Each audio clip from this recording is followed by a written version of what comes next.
Hello my viewers and subscribers, welcome back to another episode of Travel with Swagata. আপনারা আজকাল offbeat ডেস্টিনেশনের কথা সব জায়গায় শুনে থাকছেন। আজকে আপনাদের সত্যিকারের একটি অফবিট ডেস্টিনেশনে নিয়ে যাব, যেখানে আপনারা পাবেন পাহাড়, ঝর্ণার সাথে সাথে ঐতিহাসিক গুরুত্বযুক্ত কিছু জায়গা দেখার সুযোগ, এবং তার সাথে সাথে আপনাদেরকে কিছু ধর্মীয় স্থানও আমরা ঘুরে দেখাবো। তাই চলুন দেরি না করে শুরু করা যাক আজকের এই সুন্দর এপিসোডটি। Please watch till end. এইবারে অন্যান্য বারের মতনই আমরা বেরিয়ে পড়ি, আর প্রথমেই চলে যাই আমাদের বাড়ির নিয়ারেস্ট রেলওয়ে স্টেশন বেলুর স্টেশনে। বেলুর স্টেশনে দাঁড়িয়ে আছি। আমাদের ট্রেন আসবে, ট্রেনে করে আমরা হাওড়া স্টেশন যাব এবং হাওড়া থেকে আমাদের এক্সপ্রেস ট্রেন আছে। হাওড়ায় গিয়ে আমরা ট্রেনে উঠে পড়েছি। আমাদের এখন ট্রেন আছে, এখন ঘড়িতে বাজে 9:15 মতো, আর এটা হচ্ছে জামালপুর এক্সপ্রেস। আর এখন ওই ছাড়তে 15 মিনিট মতো দেরি আছে ট্রেনটা। আমরা ইকোনমি ক্লাসে ট্রাভেল করছি। এখন আমরা রেডি, সবাই ফুল গ্রুপ, দিদি আর দিদির মেয়ে, আমার মেয়ে, তার সাথে আমার জামাইবাবু এবং আমার কাকা আমাদেরকে সি অফ করার জন্য এসেছিলেন। উনি আমাদের সাথে যাননি। আমরা খুব মজা করব। ট্রেনের ইকোনমি ক্লাসের বাথরুম মোটামুটি পরিষ্কার ছিল। ইকোনমি 3 টায়ার 2 টায়ারের বাথরুমে খুব একটা কিছু ডিফারেন্স আমার চোখে পড়েনি। মোটামুটি ক্লিন বাথরুম, তার সাথে সাথে যে সমস্তগুলো থাকে, একটা হ্যান্ড ওয়াশ ইত্যাদিগুলি উপস্থিত ছিল। জামালপুর এক্সপ্রেস এখনো পর্যন্ত স্টেশন ছাড়েনি। আমরা নামলাম 3:50 ঘড়িতে, এখন সাহেবগঞ্জ। এবার আমরা আমাদের হোটেলের উদ্দেশ্যে রওনা দেব। হোটেলে আগে থেকে বলে রেখেছিলাম যে আমাদের আর্লি চেক ইন হবে। দেখা যাক বেরিয়ে কি এক্সপিরিয়েন্স হয়, আগে আগে আপনাদেরকে জানাতে থাকবো। চলুন। জামালপুর এক্সপ্রেস এরপর এগিয়ে চলে তার গন্তব্য জামালপুরের দিকে, আর আমরা 3:30টার সময় নেমে পড়ি সাহেবগঞ্জ স্টেশনে। স্টেশনে নেমে আমরা অগ্রসর হই 1 নম্বর প্ল্যাটফর্মের দিকে, যেখান থেকে আমরা বাইরে বেরোবো। প্রথমে আমরা ভেবেছিলাম স্টেশনে কিছুক্ষণ থাকবো ওয়েটিং রুমে, তারপর দেখি বাইরে টোটো অটো অ্যাভেলেবেল, তাই আমরা বাইরে বেরিয়েই পড়ি হোটেলে যাওয়ার জন্য। সেই কি সুন্দর একটা দৃশ্য দেখছি, স্টেশনের বাইরেটা কি সুন্দর সাজানো আলো দিয়ে। আর এখানে রাত্রিবেলা বেরোনোর পরও দেখছি বেশ টোটো ফোটো অ্যাভেলেবেল আছে। এবার আমরা আমাদের হোটেলের দিকে যাচ্ছি। এই যে আমাদের সাথে পল্টন, আমার দিদি, দিদির মেয়ে, জামাইবাবু, আমার মেয়ে, আর ক্যামেরার ওপারে আমার হাজবেন্ড আছে। এই এবার যাব, গিয়ে আজকে আমাদের দিনটা শুরু হবে সকাল সকাল ভোরবেলা একদম। এখানে কিন্তু সেরকম কলকাতার মতো বৃষ্টি নেই, এটা একটা প্লাস পয়েন্ট। চলুন তাহলে যাই এবার। স্টেশনের বাইরে থেকে একটা টোটো নিয়ে আমরা 4 জন মাথা পিছু 20 টাকা করে, টোটাল 80 টাকা দিয়ে পৌঁছে যাই আমাদের হোটেল নীলিমা প্যালেসে। এই হোটেলটি আমরা আগে থেকেই বুক করে রেখেছিলাম। সাহেবগঞ্জ এরিয়ার সব থেকে ভালো হোটেল বলতে কিন্তু হোটেল নীলিমা প্যালেসটিকেই বোঝায়। এই হোটেলটি স্টেশনের একদম পাশে। আমরা সকালবেলা 3:30টার সময় সাহেবগঞ্জ স্টেশনে নামলাম। তারপর সেখান থেকে একটা টোটো নিয়ে 3:50 মতো আমরা এখানে ঢুকে গেছি আমাদের হোটেল নীলিমা প্যালেসে। আর আপনাদের একটা রুম ট্যুর দিয়ে দিই। এটা আমার হোটেলের রুম, এটা হলো এন্ট্রেন্স। এখান দিয়ে আপনারা ঢুকবেন। তারপরে বেশ স্পেসিয়াস ঘর। এখানে একটা কাউচ আছে বসার জন্য, সিঙ্গেল কাউচ। আর জায়গাটা বেশ বড়, অনেকটা খোলামেলা জায়গা, কোনো অসুবিধে নেই। এখানে একটা ফুল সাইজ মিরর আছে, যাতে আপনাদের ড্রেসিং আপ করতে কোনো অসুবিধেই হবে না। আর এখানটা আপনার একটা বেড সাইড টেবিল আছে, যার মধ্যে কিছু জিনিস এনারা দিয়ে দিয়েছেন।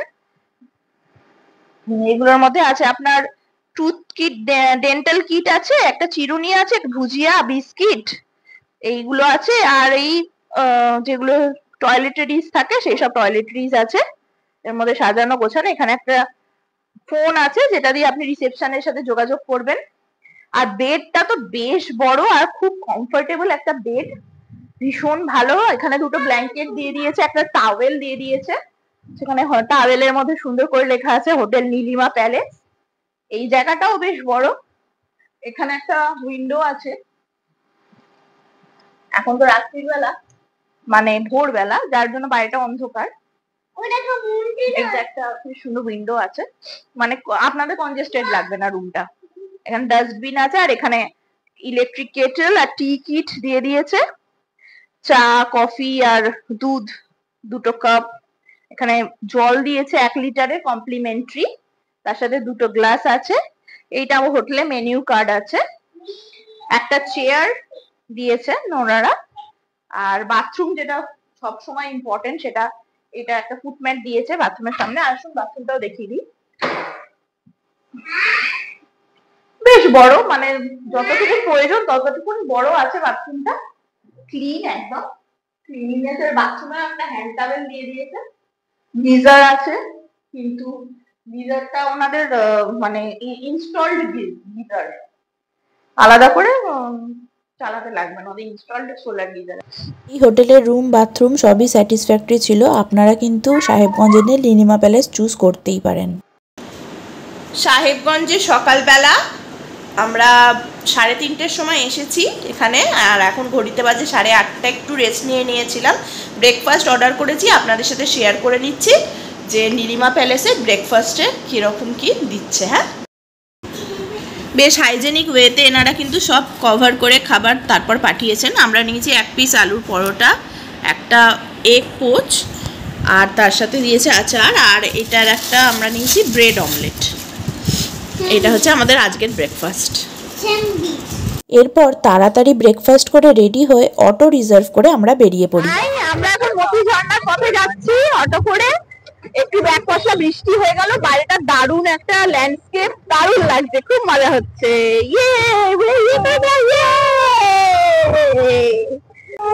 আমরা এখন যাচ্ছি মতি ঝর্ণার পথে অটো করে। সকালবেলা হোটেল থেকে ব্রেকফাস্ট করে বেরিয়ে অটো রিজার্ভ করে আমরা যাচ্ছি। আজকে আমরা মতি ঝর্ণা আর সাহেবগঞ্জ লোকাল সব সাইট সিন গুলো করবো। তো ওয়েদারটা প্রথমে খুব বৃষ্টি এসেছিল, এখন বৃষ্টিটা কমে গেছে, ওয়েদার বেশ ভালো, খুব মজা হচ্ছে। আমাদের সাথে সাথে আপনারাও ঘুরুন এইসব জায়গাগুলো। আপনাদেরকে সাহেবগঞ্জের লোকাল সমস্ত জায়গা আজকে ঘুরিয়ে দেখাবো। মেঘের কোলে রোদ এসেছে, বাদল গেছে টুটি, আহা হা হা, আজ আমাদের ছুটি ও ভাই, আজ আমাদের ছুটি, আহা হা হা। বেশ মজা আনন্দ করতে করতে সুন্দর পাহাড়ি দৃশ্য দেখতে দেখতে আমরা এগিয়ে চলি মতি ঝর্ণার দিকে। তবে হ্যাঁ, আমাদের সাহেবগঞ্জের স্টেশনের পাশে যে হোটেলটিতে ছিলাম সেখান থেকে আর মতি ঝর্ণা অবধি যে রাস্তা, সেই রাস্তা কিন্তু খুব একটা ভালো ছিল না। বর্ষার জন্য রাস্তায় বিভিন্ন খানাখন্দ, গর্ত ইত্যাদি সৃষ্টি হয়ে গেছে, যার ফলে জার্নি যে ভীষণ আরামদায়ক ছিল সেই কথা কিন্তু বলতে পারবো না। তবে হ্যাঁ, যখন মোটামুটি পাহাড়ি রাস্তার কাছাকাছি এসে যাই তখন মনটা একদম অন্যরকম হয়ে যায়। প্রাকৃতিক শোভা দেখে রাস্তা তখন কীরকম সেই দিকে কিন্তু আর কোনো রকম ধ্যান থাকে না। সত্যি বলতে কি, পাহাড় প্রকৃতি সব কিছু মনকে এত সুন্দর আন্দোলিত করে দেয়, তখন আর রাস্তার কথাটা অতটা প্রাধান্য পায় না। এরপর আমরা মোটামুটি 15 কিলোমিটার রাস্তা ক্রস করে পৌঁছে যাই মতিনাথ ধামের মেন গেটে। এইটি হলো মতিনাথ ধামের মেন গেট। পৌঁছে গেছি, এখন এটা মতি ঝর্ণার এন্ট্রেন্স। আমরা এবার ঢুকবো।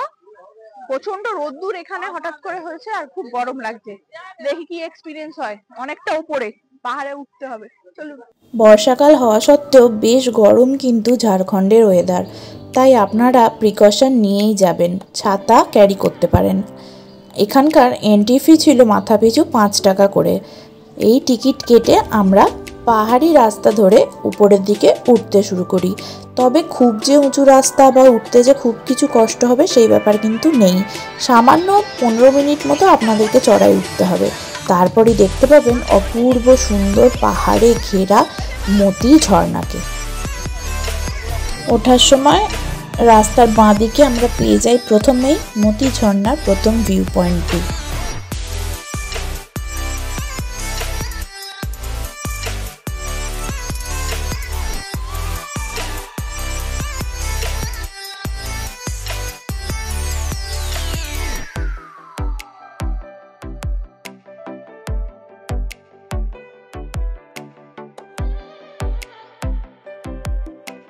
সুন্দর মতি ঝর্ণার একটা ভিউ পয়েন্ট, আর এটা হলো একটা পার্ক। এই পার্কে কিছু বাচ্চাদের স্লিপ, দোলনা ইত্যাদি ইত্যাদি করা আছে। এই যে আমার মেয়ে দোলনা খেতে শুরু করেছে, আর ভিউ পয়েন্ট থেকে ঝর্ণাটা খালি দেখুন। যতবারই আমি বর্ষাকালে কোথাও আসার প্ল্যান করি ততবারই কিন্তু প্রতিটা ঝর্ণায় আমি সুন্দর জল পাই। টাচউড, এটা আমার সাথে হয়। আর এইবারেও মতি ঝর্ণার জল অসাধারণ পেলাম, মন ভরিয়ে দেওয়ার মতো। এবার আবার সামনের দিকে এগোই, দেখি সামনে থেকে আরো সুন্দর লাগবে।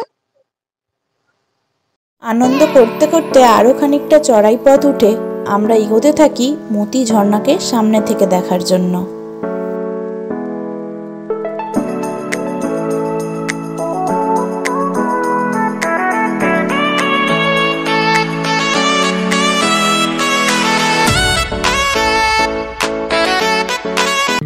এরপর আমরা মতি ঝর্ণার একদম সামনে গিয়ে উপস্থিত হই। প্রচুর জল আর প্রচুর আওয়াজ। যেখানে আমি দাঁড়িয়েছিলাম সেইখান পর্যন্ত জলের ছিটে এসে আমাকে ভিজিয়ে দিচ্ছিল। প্রচুর লোকে দেখলাম সেইখানে চান করছে, আনন্দ করছে। আর দৃশ্য যা সুন্দর ছিল, আমার তো দারুণ লাগছিল, একদম মন খুশ, বিউটিফুল।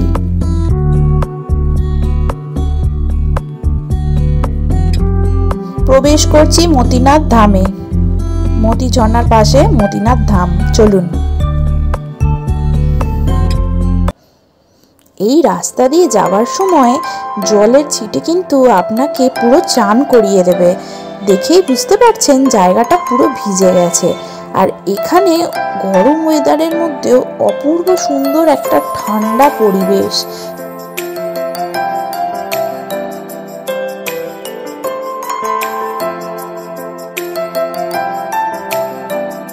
মতিনাথ ধামের ভিতরে গুহার সামনে প্রবেশ করে আবার আলাদাই অনুভূতি, দারুণ এক্সাইটিং ব্যাপার। আপনাকে অনেকটা অংশ মাথা নিচু করে বেন্ড হয়ে দিতে হবে। গুহার তলায় শিবের লিঙ্গ, দেখতে দুর্ধর্ষ লাগবে। আর মনের মধ্যে যেন একটা অদ্ভুত স্পিরিচুয়াল ফিলিংস নিজে থেকেই দেখা দেবে।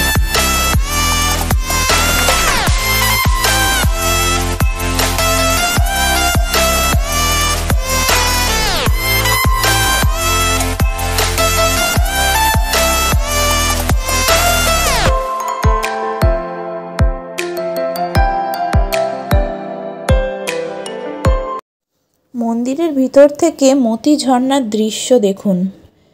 এই ঝর্ণাকে মতি ঝর্ণা বলা হয় কারণ এই ঝর্ণা যখন উপর থেকে পড়ে তখন জলধারা যেন ঠিক মতি বা মুক্তোর মতো দেখতে লাগে। সামনে থেকে যখন দেখলাম রিয়েলাইজ করলাম সত্যি সার্থক নামা ঝর্ণা।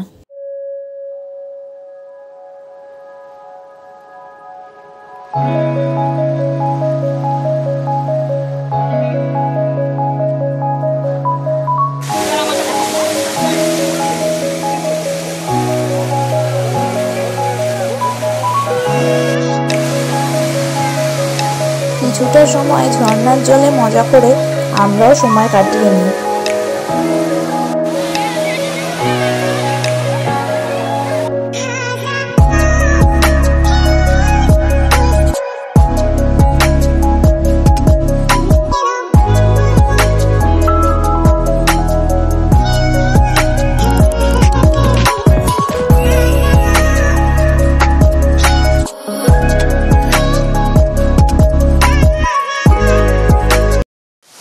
মন্দির চত্বর থেকে কিছু ধাপ সিঁড়ি দিয়ে নেমে এলে আপনারা আবার এই ভিউ পয়েন্টটা পাবেন। এইখান থেকে আবার দুটো যখন ঝর্ণা দেখা যায়, অর্থাৎ এই ঝর্ণাটি দুটি ধাপে দেখা যায়। এটাও কিন্তু দেখতে দারুণ লাগে। এরপর মতি ঝর্ণার সৌন্দর্যে আরও একটু মন ভরিয়ে নিয়ে ধীরে ধীরে আমরা এগোতে থাকি মতি ঝর্ণার বাইরের যাওয়ার রাস্তার দিকে।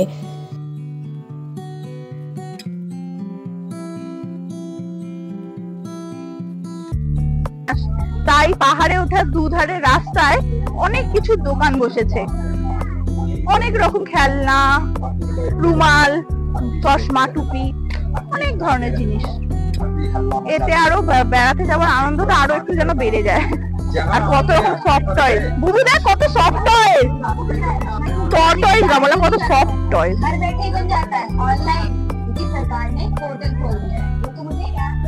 এরপর আমরা আমাদের অটোয় উঠে আবার যাত্রা করি দ্বিতীয় গন্তব্যের উদ্দেশ্যে।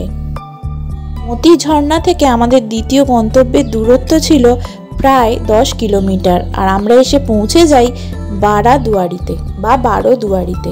এই জায়গাটি মূলত 12টি দুয়ার বা দরজা বিশিষ্ট একটি মহলের ভগ্নাবশেষ। বর্তমানে এই জায়গাটি আর্কিওলজিক্যাল সার্ভে অফ ইন্ডিয়ার আন্ডারে আছে।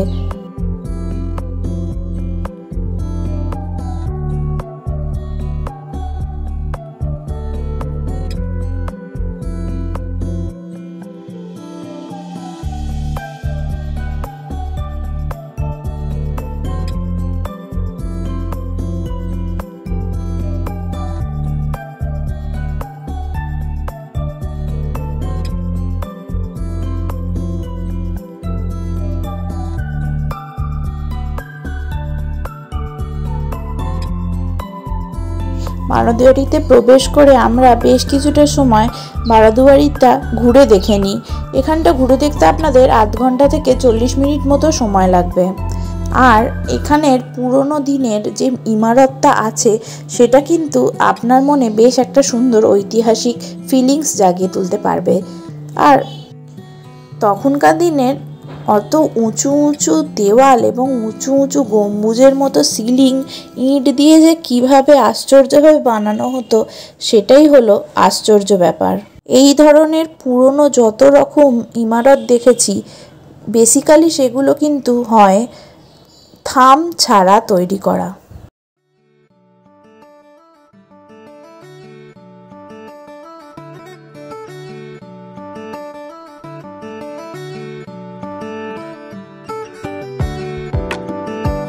সাহেবগঞ্জ ঘুরতে এলে সাহেবগঞ্জ স্টেশন থেকে মাত্র 30 কিলোমিটার দূরে এই বারোদুয়ারিটা ঘুরতে কিন্তু ভুলবেন না।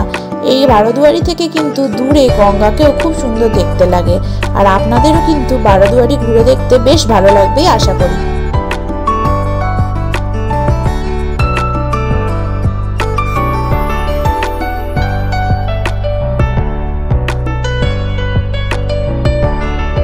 এরপর আমরা ঠিক তার পাশেই থাকা জামি মসজিদের উদ্দেশ্যে রওনা দিই। এই জামি মসজিদটিও কিন্তু বর্তমানে ইন্ডিয়ান আর্কিওলজিক্যাল সার্ভে আন্ডারেই আছে।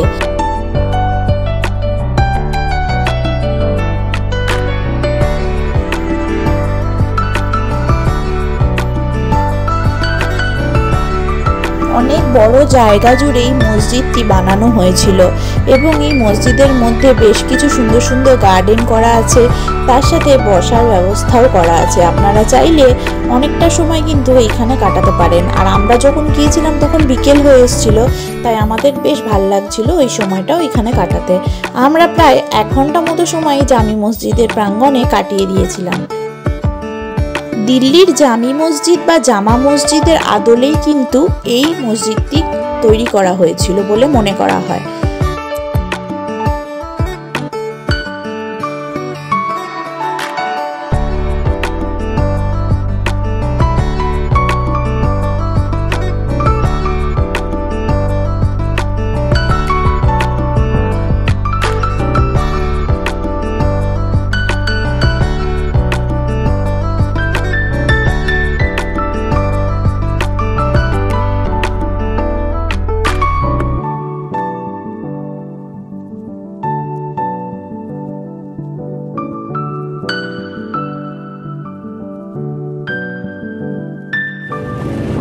জামি মসজিদ দেখার পরে অটো করে আমরা অগ্রসর হই আমাদের সেই দিনের চতুর্থ গন্তব্যের দিকে। মোটামুটি 5-7 মিনিটের রাস্তা অতিক্রম করে আমরা এসে পৌঁছই রাজমহলের ইস্কন মন্দির। আপনাদের বলে দিই, জামি মসজিদ তথা বারোদুয়ারি এগুলো কিন্তু রাজমহলে অবস্থিত।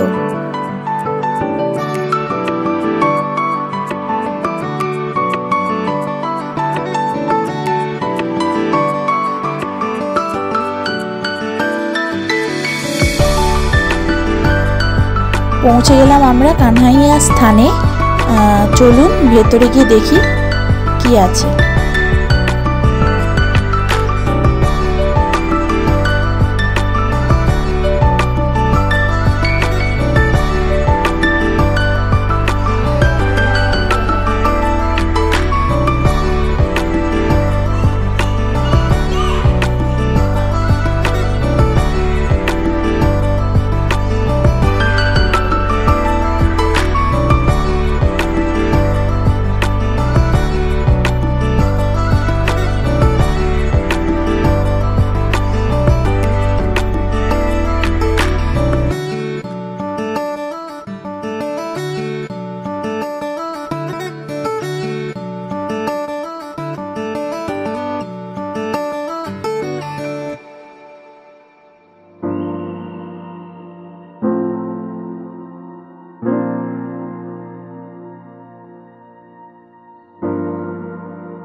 বেশ বড় জায়গা এখানটা, সামনে গঙ্গা দেখা যাচ্ছে। চলুন আপনাদের দেখাই গঙ্গাটা কীরকম দেখতে লাগছে। আর এইটা হলো ইস্কনের প্রতিষ্ঠাতা প্রভুপাদের মূর্তি। এখান থেকে গঙ্গার রূপটা অপূর্ব লাগছিল। মনে করা হয় এগুলো হলো শ্রী চৈতন্যের পদচিহ্ন। এখানে এই মন্দিরে শ্রী চৈতন্যদেবের আগমন হয়েছিল বলেই ধারণা করা হয়। কানহাইয়া স্থান দেখে আবার অটোতে চড়ে পাহাড়ি রাস্তার মাঝখান দিয়ে পাহাড় দেখতে দেখতে আর প্রকৃতির সৌন্দর্য উপভোগ করতে করতে আমরা এগিয়ে চলি আমাদের সেই দিনের শেষ গন্তব্য সিংহি দালানের উদ্দেশ্যে। সিংহি দালান ছিল কানহাইয়া স্থান থেকে প্রায় 15 কিলোমিটার দূরে অবস্থিত। যেতে সময় লেগেছিল প্রায় 45 মিনিট।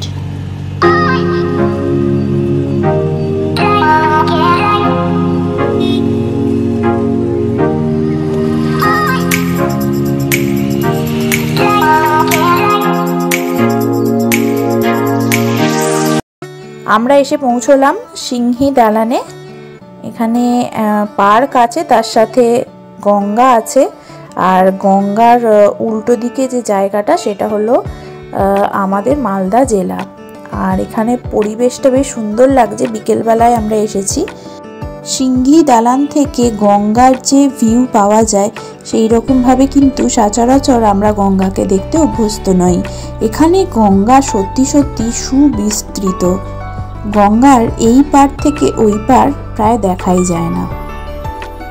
আর জায়গাটাও বেশ সুন্দর, সাজানো গোছানো। বাচ্চাদের খেলার পার্ক আছে এবং বেশ কিছুটা সময় কাটানোর জন্য বেশ ভালো। আর একটি তথ্য আপনাদের দিয়ে দিই, সিংহি দালানে খাবার দাবারের জন্য কিছু দোকান আছে। এখানে আপনারা চাইলে খেয়ে নিতে পারেন। খাবারের কোয়ালিটি কিন্তু অন্যান্য জায়গার তুলনায় আমাদের একটু বেটার মনে হয়েছে। আর এখানে ননভেজ খাবার অ্যাভেলেবেল ছিল, দাম একেবারেই রিজনেবল। সারাদিনের ঘোরা শেষ করে আমরা আমাদের হোটেলে ব্যাক করে হোটেলের রুফটপ ক্যাফেতে বেশ কিছুটা সময় কাটাই। এই হোটেলের রুফটপ ক্যাফেটা ছিল অপূর্ব সুন্দর। তারপর আমরা হোটেলের স্বাদ রেস্টুরেন্ট থেকে খাবার খাই। আর নীলিমা প্যালেসের আমাদের কাটানো মুহূর্তগুলো এবং তার পরের দিনের বেশ কিছু ঘোরার জায়গা আপনাদের সাথে আবারও অন্য একটা নতুন ভিডিওতে শেয়ার করব।